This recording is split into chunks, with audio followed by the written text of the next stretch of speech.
All right, all right. We're about to get started. Hello, everyone. Welcome, welcome, welcome. This is really cool. This is the first time that we are streaming directly to two places. This is going to YouTube and Facebook. So to the YouTube and Facebook Spirit Science family, I just want to say welcome and thank you for tuning in today. This is fun. Little impromptu, kind of came without warning, but we're still finding the schedule for us doing live streams moving forward into the future, into 2021. And if you didn't catch the New Year's live stream on YouTube, that was really one of the big energies that's been coming through. It's been a big, almost like a push from Spirit to say it's time to show up more. It's time to not just put Patchman out there, as much as we love Patchman. Don't worry, he's not going anywhere. But having more live content, more live adventures, and some more, just live streams in general is kind of this next stage and phase for Spirit Science. So thank you everybody so much for tuning in. And I have I can see all of these messages rolling in on my window here. So if I look down, you know what's up. I'm just like kind of checking in with all of you guys and what you're saying, and hopefully have a little back and forth here a little bit to a degree. Sometimes, if I'm saying something in particular, I have to finish it. So I can't read every comment, but I'm going to do my best.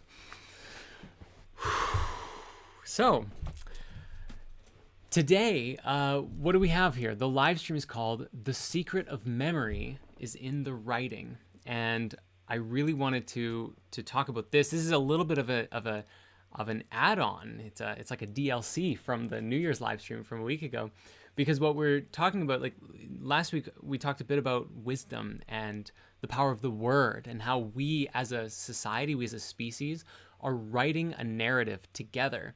Like each of us individually have the ability to write our own narrative, right? Like, the story of your life. You're telling the story of your life. But we also, as a collective, we're also telling this big story about who we are, where we're going, what's the point of this whole thing, what are we creating as individuals, as little municipalities, as states, provinces, countries, and the world, right? And there's like little stories and then big stories. So for example, the pandemic is a big story. It's something that affects everybody. And then there's little, like the America story is getting a lot of attention right now because a lot of stuff happening there. But it's less, as big as something like the pandemic, this sort of collective narrative that we're weaving together. And so I wanted to talk continually about, it's like that was the conversation of for the New Year's stream last week. And today I want to take this a little bit further, because I learned some things recently that I think would be very helpful, very impactful, very supportive to every single one of you who are interested in really taking your life, your awareness, your consciousness to a new level. And this is even something like I'm not going to talk about something that's not impactful for me. So I'm just going to definitively say I'm doing this and it's really helping, and I'm wanting to share it with you because it's just that amazing and so simple. It's like people have been telling me this forever, but the actually getting down to doing it has been it's just never really clicked until like this New Year's window. So I want to let me begin this sort of story by talking about one of our favorite ancient Egyptian deities, Mr. Thoth, also known sometimes as Thoth the Atlantean, or Chikatet Arlik Vomalites, if you're into the Emerald Tablets of Thoth, that is. And this being, for in one sense or another, whether you consider him an archetype or some sort of metaphor or an actual being, he makes his rounds every once in a while in prophetic or mystical states. And I know I'm not the only one who's experienced this kind of state, but it was not too long ago that I went to Rhythmia, and Rhythmia is one of the world's first, if not the world's first, plant medicine healing center, medically licensed ayahuasca healing center located in Costa Rica. It's an absolutely amazing place, and if you've never heard of it, I've included some links down below, or I guess if you're on Facebook, it's probably up above. So somewhere in the author comments around here, so that you can see and check out the Rhythmia documentary that we created, as well as a link to go and check out Rhythmia yourself and book your trip if this sounds appealing to you. So anyway, when I was there about a month ago, I had this experience of meeting Thoth, which was not the first time that I met him in ceremony, but he was profound as always. And he taught me some very interesting things about writing. Now, Thoth, for those who are unfamiliar, he's been considered the god of wisdom in the ancient Egyptian pantheon, but he's also considered the god of writing. He's also considered the inventor of writing, along with all of like the wisdom teachings of the world. And seriously, you can look this up. I believe it's even on the Thoth Wikipedia page. It says, yeah, he was credited with like the invention of like geometry, music, math, art, science, literature. Like it goes on and on and on, because it's like the disbursement and dispensement of wisdom is what this being or this character, this archetype, however you wish to interpret him to be a representation of, is all of the ways that wisdom can appear.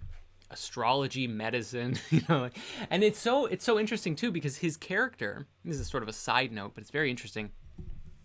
The being of Thoth was later accredited with being the same being as Hermes in the Greek mythology, right? So like as the societies continued to evolve, new deities would come about, and Hermes was basically like, yeah, that's the god of wisdom, and he had this staff that he would hold, the god Hermes. You can look him up too if you like. And he's got this staff that has these twin snakes spiraling around each other with like a crescendo of wings at the top, and these twin serpents. And it was called the caduceus. And being that Thoth was credited with the invention of medicine, it's very interesting that today the universal symbol of medicine is the caduceus. So just something to think about. It's kind of fun to see how things evolve, and like a lot of the mysticalness. We're going to go with that. Yes, the mysticalness of, all of this information was kind of like removed from modern society, but the symbolism still remained. And so for this very reason, we're making a spirit science episode about mystic symbolism. And so, just stay tuned for that. It's probably still a couple weeks away, still in the works, but it'll be a really good episode when it's done. Now, back to Rhythmia. When I met Thoth this time, one of the things that that I'm really honing in on in the experience here was this secret of memory and the secret of writing. What he essentially explained through this visit, and I have some notes here, so I'm just looking down at this just to make sure I like lock in, cover all my points, was that when you write something down, I mean like it can also apply to typing, but it's more potent when you write it like with pen and paper. There's something that seems to happen, which is that you're like locking in your consciousness in a moment of time. You're almost like inscribing your level of consciousness, your level of awareness, your understanding, the wisdom that's flowing through you, whatever it is, your ideas, your thoughts, your feelings. You're locking them into a moment in time, into just like something as simple as writing something down on a piece of paper. And this is actually the secret of memory, because what happens is that, like, let's say I write down, I inscribe some letter to myself, dear self, I love you, I'll talk to you later, bye. And then I leave that alone, and I go away for some time, and then I come back, maybe it's a day, a week, a year, 10 years later. That moment of time is still there on that paper. And if you have that paper, and you reference that paper, suddenly the lights click on, and it's almost as if you're mentally time traveling back to that moment that you were in when you wrote that, but with a higher level of awareness because you've had all of your life experiences. And it was such a profound knowing, like, people have been telling us, this is what I'm saying, people have been telling me for years, like, journaling is very valuable, you should be journaling. And I'm like, well, I write down my dreams, and I've been using my iPad to do that because I can type faster. And that was kind of my excuse, as it were. But But I never really got like the journaling flow. Like I always struggled to make that leap. But once I had that experience at Rhythmia, like I started writing like crazy. And it was a very profound experience too, because I was also journaling the revelations from the evening. Like that was one of a tiny fraction of a great body of work, of writing, of stuff that came out of me. It was actually crazy. And there was this, another piece of wisdom that came through about like how, and it's basically automatic writing. When you're just letting the words flow, you're kind of allowing something higher, something greater, something wise, or something special, or even just something subconscious perhaps, to move through you and to anchor into something that is a little bit more tangible, something that you can reference. And it's amazing to see how, like, every day so many things happen and you feel so many things. But how often do we like take stock of like, how did you feel last Tuesday at 4 p.m? Like, if you were to just stop and think about that, it's usually pretty hard to be able to say definitively, oh yeah, I was feeling really tired last Tuesday because of this and that and this and that. Like, that's not it's not a very common thing. However, if on a daily basis or even a weekly basis, if we're taking stock of where we're at by taking some time to journal and write things down and pen in where we're at, suddenly we start to actually make for ourselves like a more elaborate, more whole neural network of awareness about the journey that we've been on. So like if you think about, let's say, now for those of you who have been journaling, this will be a little bit probably more difficult, but for those of you who haven't, think about like, let's say 2020 as a year, right? Like, how was that year for you, right? And you just think about that, like that whole, like, 365 days, unless it was a leap year, I don't know. But here's this whole year, and you can probably think of some pretty key points, right? Like the most impactful things. This big thing happened, and that big thing happened, and this was difficult, but this was awesome. And here's, some core things, right? And you can kind of assess the scope of the year. I'm certain.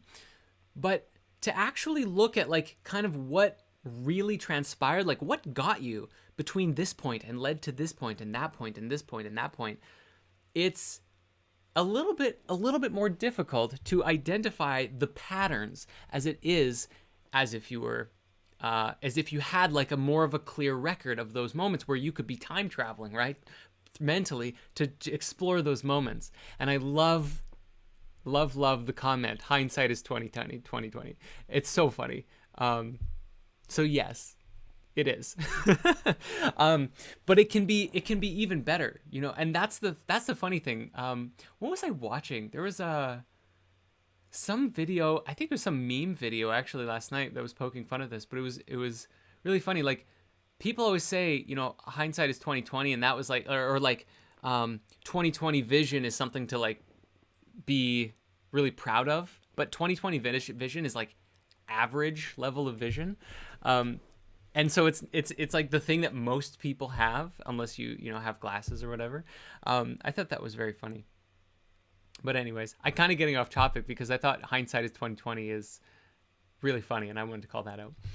Now, basically, what I want to invite in is this awareness of the nature of writing and how we can use it to really expand our consciousness to higher and higher levels. Like, if the raising of consciousness, if enlightenment can be described, at least in one sense, as sort of an increasing awareness of wholeness moving through you and your relationship with everything else in the world, right? Like a more complete, whole, robust, rounded, full sense of awareness to the totality of all things within and without, then it might be good to take stock from a page of Thoth's Book of Wisdom and try writing things down. Try writing down your thoughts or ideas, because it's so often like we have so many wonderful ideas, but how often do we ever like sit down and actually like process them and be with them and work with them and play with these ideas, right? More commonly, what happens is someone gets an idea and they're like, wow, that would be really cool. Well, too bad I have to do this and that with my life, and da da da. They just kind of trail off into the reality that they're still currently in. But if you can help yourself by grounding in something a little bit more meaningful for yourself, just like a little bit, taking a little bit more time, write it down, reflect on it. That's all that it takes. And you'll be amazed at how much it helps. So yeah, journaling. It's like writing. Actually, this might be a good point to read specifically what I wrote. Let me see. Journaling makes these connections. So, okay, at this point, I want to read to you. I have 3 short paragraphs from the actual channeling, if you call it a channeling, however you want to describe it, from my experience at Rhythmia. Again, like there's pages and pages of words here, but this there's like 3 lines that specifically try to summarize what I experienced and what came through. So I wrote this: writing is the key to memory, writing to disk. It is why journaling or transcribing wisdom is so important, so vital, for without the written words, there is no anchor to the physical dimension in time and in space. By writing anything, you are locking in a moment of consciousness in time that you can draw back to over and over. You can also do this with people. And this is the fun one. This is like the ultimate practice. Like, try this. Actually, like, let's make this a group experiment. I didn't write that part specifically. I'm telling that to you here. Let's make this a group experiment because I tried it and it really works. But I also noticed for myself, like, I have to keep referencing it again. So this is, but it helps. It's really amazing. So here's what I wrote. You can also do this with people. If you have struggles writing people or remembering people's names, write, this person's name is X. Maybe something about them, like one thing about them. And upon seeing it, even if you've forgotten their names, it will return in a flash so long as you are diligent in your practice. And that was like the most amazing insight, I think. Well, I mean, I've got a lot of amazing insights from Rhythmia and from the medicine and everything, but like that specifically was really cool because I've never thought about how difficult I have trouble remembering people's names. It's just a thing. Like there's so many people that I meet or people that I've met even, that unless they're like regularly in my life, if I just meet someone in passing or, like at Rhythmia or, like randomly meet someone in the airport or whatever it is, it's difficult to like, even in the moment, they're like, hi, my name is Bob. And like within 5 minutes, you're like, what was that guy's name? And that's a very common thing. I hear that with like everybody. And it's amazing to think, like, if you just be like, hold on a second, this man's name is Bob. He is bald and he's got cool sunglasses. I met him in the airport or something like that, right? And you have that point of reference, then you're locking in a moment of time of awareness around that person's name. And what's more so is that, like, again, you can reference back, let's say like a week later, you go back and reference the thing, the writing, and it's like you go back in time, you're like, oh yeah, I remember where we were in the airport and the lights were like this and he had really cool sunglasses and I liked his backpack or whatever. You just remember what he looks like. And it's like, I feel like I'm saying a lot, but either way, it's a fun practice. And I want to recommend that, like, try it as an experiment, as like playing with your consciousness. I'm just seeing this message pop up and it's bright in my face. So I'm going to read it out loud because I feel like that's just following my intuition at this point. Marcel on Facebook says, could it be that maybe it's the unconscious story we tell ourselves, putting on invisible shackles onto oneself without even realizing it? And what's very, very interesting about that concept, excellent question, Marcel, is like if we relate to the Emerald Tablets of Thoth the Atlantean, in it, he writes often about how humans are a light wrapped in a veil of night, or a veil of darkness, or a veil of shadow. And that light is shining bright within us, but actually permeating the darkness around us. The darkness is like the illusion of separation.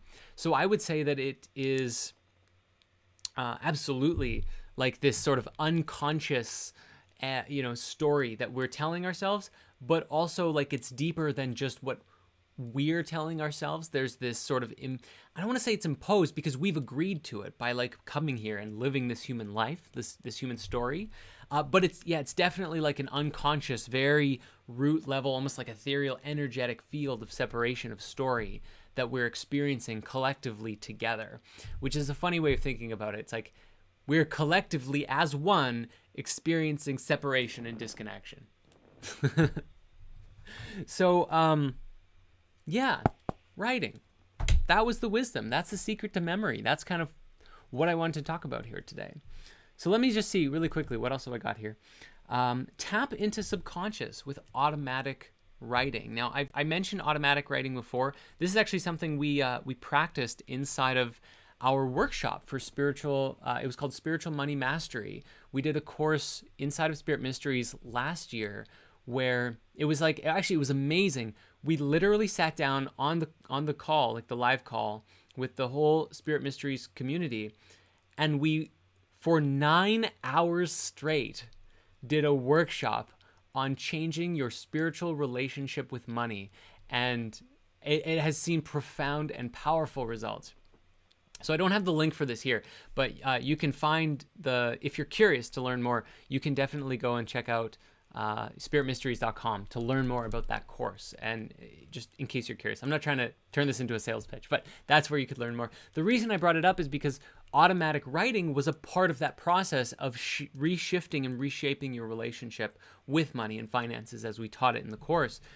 And Ben was actually the one, I mentioned him recently, he's the new headmaster of Spirit Mysteries, but Ben was the one who really introduced me to the concept in this way that was very profound, which was like, just, thinking of a question and just letting your body kind of, it's like automatically writing the answer and not thinking so much, just writing the first thing that comes to you and letting it flow and then analyzing it afterwards. And you'd be amazed at what kind of stuff comes out of you.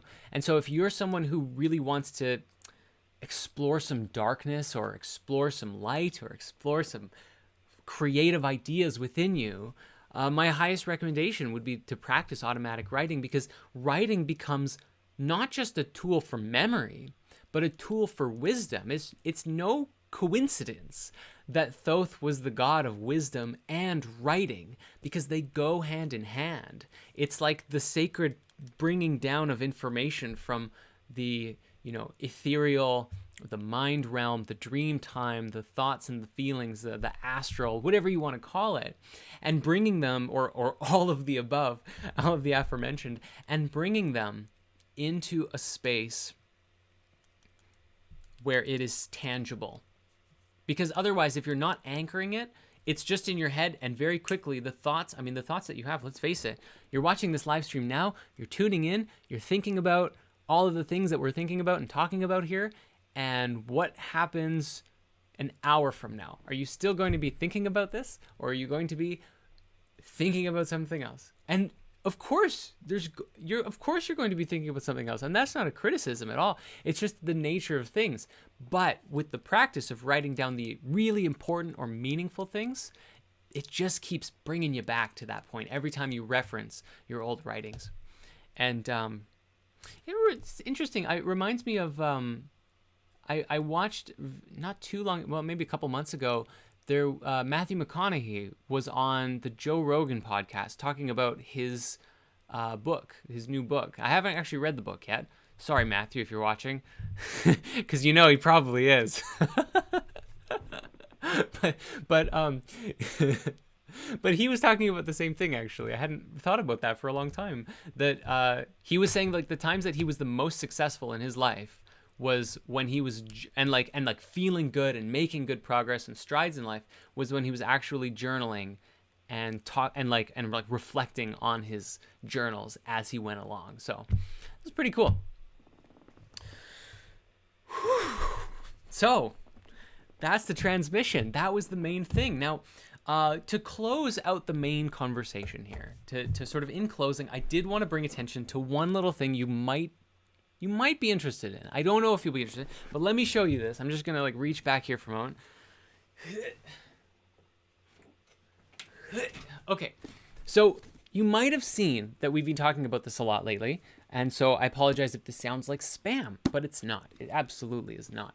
This is the Spirit Science 2021 Almanac of the New Age, and it is a profound book with places for journaling on a daily basis. But far more than that, it also has a great deal of energy reports, as well as information on all of the moon signs and charts and calendars, as well as information on astrology and tarot and all kinds of stuff that you can utilize to make this year a really, really good one.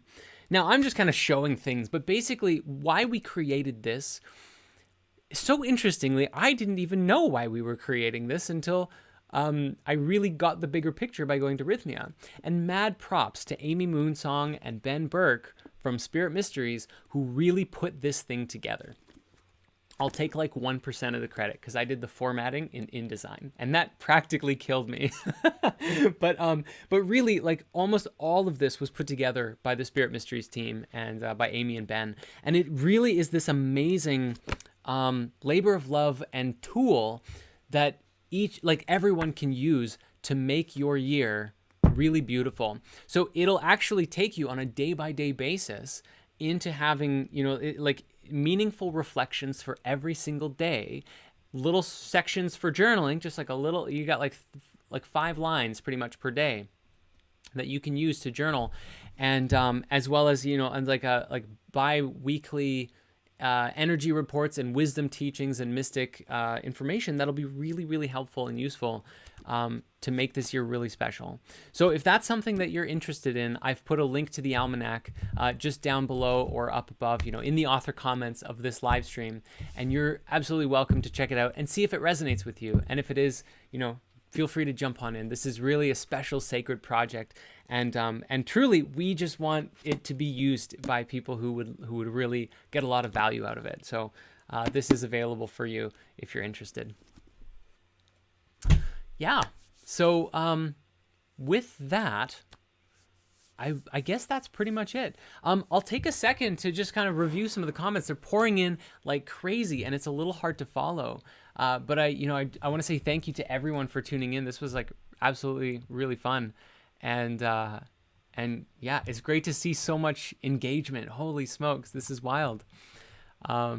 Jasmine says she's in love with the almanac. That's awesome. Yeah, like a lot of, and she's a member of Spirit Mysteries, so that's fabulous. I'm so happy that you're using it. Apparently there's some bitterness happening on YouTube. There's like some back and forth. I don't know exactly what's going on, so I'm just gonna keep going there. But oh, okay. Here's a question. This is great. Daniel says, "I love your necklace. Can you tell me something about it, or can you tell us something about it?" So I'm so happy you like it. I have here actually. I was debating which one to wear, and I thought this one was overkill. This is my super ceremony one, but it's a butterfly, which is like the seed of transformation, which is so cool. So these I actually just got in December. Wait. Still smells like Rhythmia a little bit. The ceremony is so good. So yeah, these are kind of they're available in the gift shop at Rhythmia, and they are all handmade, and they're all made with tiny, tiny little beads. I don't know if that'll actually focus. Let's see. There it is. Yeah. So it's like hundreds, if not thousands, of these beads that are just woven together in these perfect, beautiful rainbow designs. And it's the same actually with my wristbands. You can see I'm wearing some of these as well. And these ones also, I found when I was getting them, I found that they were related with certain tarot cards. So I have 4 of them, but the other 2 aren't here. This one is the Lovers, or for me anyways, I linked this one with the tarot card of the Lovers. It has those colors. And this one links with the Crown card of the Major Arcana. So, and we also just made a Major Arcana episode on Spirit Science YouTube. In case you haven't seen it, I would highly recommend checking that out. And yeah, same question about even these. These are actually the cards themselves from Patch Tarot. So let me see. I promise I was not intending, this is not a sales pitch, but it may seem like one. Let me just take a moment to tell you about these. So basically, Yeah, all of these, it's the easiest, going to be the easiest to see these. But this is the Book of Patch. It's like a large textbook about the nature of Patch Tarot and all of the it's a crazy amount of information, actually, as well as, we have an entire tarot deck. That's a terrible, hold on. Well, either way. Yeah, let me fan them out. There we go. So, this is a handmade tarot deck that I created in 2017. It was pretty much a full year of drawing and writing and putting this project together. So we have a lot of videos on YouTube if you search Patch Tarot, or just go to patchtarot.com and you can learn all about it if that's something that you're feeling yourself called to. We actually just this morning did a